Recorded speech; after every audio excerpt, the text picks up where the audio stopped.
దేవుని పరిశుద్ధమైన నామంలో మీ అందరికీ మా శుభములు తెలియజేస్తున్నాము.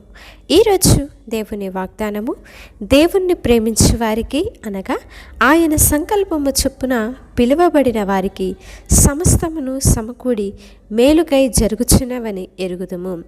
రోమీలకు రాసిన పత్రిక 8వ అధ్యాయము 28వ వచనము. ప్రియ సహోదరి సహోదరులారా, మన జీవితంలో కొన్నిసార్లు కష్టాలు ఎదురవుతాయి. అయితే అప్పుడు ఇది నాకే ఎందుకు ఇలాగ జరుగుతుంది అని చెప్పి మనకు చాలాసార్లు అనిపిస్తుంది కదండి. కానీ ఆ సమయంలో మనకి నిరీక్షణ ఇచ్చేది ఏదైనా ఉన్నదంటే అది కేవలము దేవుని యొక్క మాటే. అందుకే ఎవరైతే ఆయన్ను ప్రేమిస్తారో వారికంట సమస్తమును కూడా సమకూడి మేలుకై జరుగుతూనే ఉంటాయంట. ఎవరైతే ఆయన్ను నమ్ముతారో, ఆయన యందు విశ్వాసం ఉంచుతారో వారి బాధలు, శోధనలు, కష్టాలు, కన్నీళ్ళన్నిటిలో నుండి కూడా వారికి విడుదల ఇచ్చి వాటన్నిటిని కూడా ఆయన మేలుగా మారుస్తారని వాక్యము ఎంతో స్పష్టంగా మనకి తెలియజేస్తుంది. కనుక ప్రస్తుతము నువ్వు ఎదుర్కొంటున్నటువంటి కష్టాన్ని చూసి నిరాశపడవద్దు.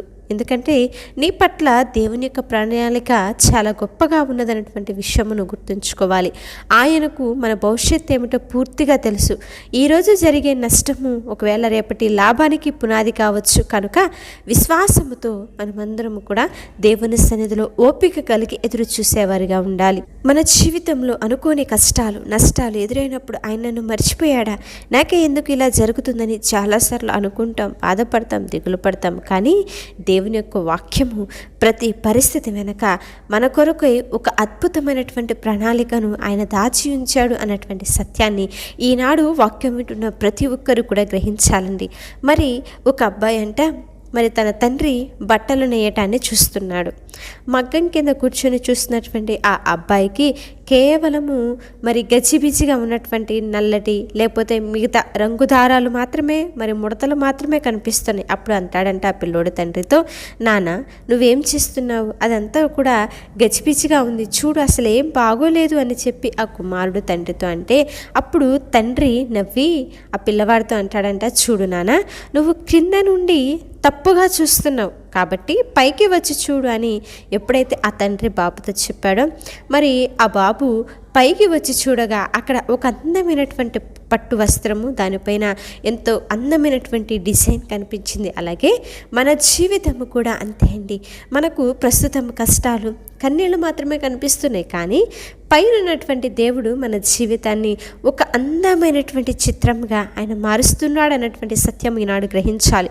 యోసేపును సొంత అన్నలే బావిలో పడవేశారు, బానిసగా అమ్మేశారు, చెయ్యని తప్పుకు జైల్లో పెట్టారు. మరి మనిషి యొక్క కోణంలో కనుక చూస్తే ఇదంతా కూడా కీడులానే కనిపిస్తుంది. కానీ దేవుని యొక్క ప్రణాళికలో అది వేరే ఉద్దేశం ఉంది. ఐగుప్తు దేశానికి ప్రధానమంత్రిని చేసే గొప్ప మార్గం అండి. అందుకే ఆదికాండము 50:20వ వచనంలో యోసేపు అంటాడు కదా, మీరు నాకు కీడు చేయాలనుకున్నారు కానీ దేవుడు దానిని మేలుగా మార్చేశాడు అని చెప్పి యోసేపు తన అన్నలతో చెప్తాడండి. సమస్తము అంటే మీకున్నటువంటి అనారోగ్య పరిస్థితులు కావచ్చు, మీ నిరుద్యోగము కావచ్చు, అవమానములు, నిందలు, ఎదుర్కొంటున్న ఇబ్బందికరమైన పరిస్థితులు, ఎన్నో బాధలు నువ్వు పడుతున్నావేమో, వీటన్నిటినీ కూడా దేవుడు రేపు మీ యొక్క మేలు కొరకే ఉంచబోతున్నాడు, మీ యొక్క మేలు కొరకే ఆయన ఉపయోగించబోతున్నాడు. అయితే ఒక్క విషయం జ్ఞాపకం చేసుకోవాలి, ఎవరికి సమస్తము సమకూడి మేలుకై జరుగుతుంది అన్నటువంటి వచనం ఒక్కసారి చూస్తే ఎవరికి, దేవుణ్ణి ప్రేమించే వారికి, దేవుణ్ణి ప్రేమిస్తూ ఆయన చిత్త ప్రకారంగా, ఆయన ఆజ్ఞల ప్రకారంగా, ఆయన ఉద్దేశాల ప్రకారంగా జీవిస్తూ ఎవరైతే వారిని వారు దేవునికి అప్పగించుకుంటారో వారి జీవితంలో ఏది కూడా వ్యర్థము కాదంటండి, ఏది కూడా వృధాగా పోదు. ప్రతి శోధన కూడా ఒక ఆశీర్వాదకరంగా మార్చబడుతుంది, ప్రతి ఒక్క వేదన కూడా సంతోషంగా మార్చబడుతుంది, ప్రతి ఒక్క పడుతున్నటువంటి కారుస్తున్న ప్రతి కన్నీరు కూడా దీవెనకరంగా మార్చబడుతుంది. కాబట్టి నీ జీవితంలో లేదా నీ కుటుంబంలో వస్తున్న శ్రమలను బట్టి, శోధనలను బట్టి నువ్వు అధైర్యపడవద్దు. దేవునిపై నమ్మకం ఉంచు. ఎందుకంటే మనుషులను నువ్వు నమ్ముకున్నావనుకో, ఏదో ఒక రోజు వాళ్ళు నిన్ను వదిలిపెట్టేస్తారు. నీకు అవసరమైనటువంటి సమయాల్లో వాళ్ళు నీకు సహాయం చేయరు. కానీ సజీవుడైనటువంటి దేవుణ్ణి కనుక నువ్వు నమ్మి, ఆయన్ను ప్రేమిస్తూ, ఆయన ఆజ్ఞల ప్రకారముగా నువ్వు నడుస్తూ, ఆయన చిత్తానుసారంగా ఆయనకి నచ్చిన రీతిలో గనక నువ్వు బ్రతకగలిగినట్లయితే ఆయనే ప్రతి విధమైన కష్టతరమైన పరిస్థితులన్నిటిలో నుంచి కూడా విడుదల దయచేస్తాడు.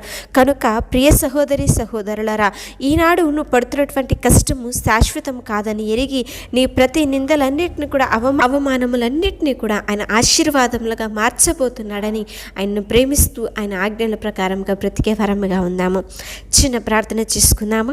ప్రేమ పూర్ణుడా, కృపగలిగిన మా తండ్రి, మహా గొప్ప దేవ, పరిశుద్ధుడా, ఉన్నతమైన ఘనమైన శక్తి కలిగిన మీ యొక్క పరిశుద్ధ నామమును బట్టి మీకే స్తుతులు స్తోత్రములు మహిమ చెల్లించుచున్నాము. మా ప్రభువా తండ్రి, ఈ సమయంలో మా జీవితంలో మరొక రోజును, మరొక గడియను అనుగ్రహించి మీ యొక్క పాద సన్నిధిలో చేరి మీ యొక్క జీవము కలిగిన మాటలను ధ్యానించే వాక్యమును, కృపను ఈనాడు మీరు మా అందరికీ ఇచ్చిన విధానమునకై మీకే కృతజ్ఞతాస్తుతులను చెల్లించుచున్నాం. అవును ప్రభువా, దేవుణ్ణి ప్రేమించే వారికి సమస్తము సమకూడి మేలుకై జరుగుచున్నవని చెప్పి ఈనాడు మీరు మాకు అనుగ్రహించిన శ్రేష్టమైనటువంటి వాగ్దానమును బట్టి నిన్ను స్తుతిస్తున్నాము. మా ప్రభువా, మా జీవితాలలో వచ్చినటువంటి కష్టాలు, కన్నీళ్ళు, నిరాశలు ఎదురైనప్పుడు మేము అధైర్యపడకుండా వాటన్నిటి వెనక నీ యొక్క మేలైన ప్రణాళిక ఉందని నమ్మే విశ్వాసమును, అతి స్థిరమైన జీవితాన్ని ఈనాడు మీరు మా అందరికీ దయచేయమని వేడుకొనుచున్నాం. యోసేపు జీవితంలో కీడును మేలుగా మార్చిన దేవుడవు. ఈరోజు ఎంతమంది అయితే ఈ యొక్క ప్రార్థనలో ఏకీభవిస్తున్నారో, ప్రతి ఒక్క బిడ్డ జీవితంలో ఉన్న ప్రతి అననుకూల పరిస్థితులన్నింటినీ కూడా అనుకూలంగా మార్చమని వేడుకొనుచున్నాం. అనారోగ్యాలు, ఆర్థిక ఇబ్బందులు, కుటుంబ సమస్యలతో బాధపడుచున్న వారిని మీ యొక్క హస్తాలకు అప్పగిస్తున్నాము తండ్రి. వాటన్నిటినీ కూడా మీరు మహిమకరంగా, జయకరంగా, మేలుకరంగా మారుస్తున్నావని మేమందరము నమ్ముచున్నాం.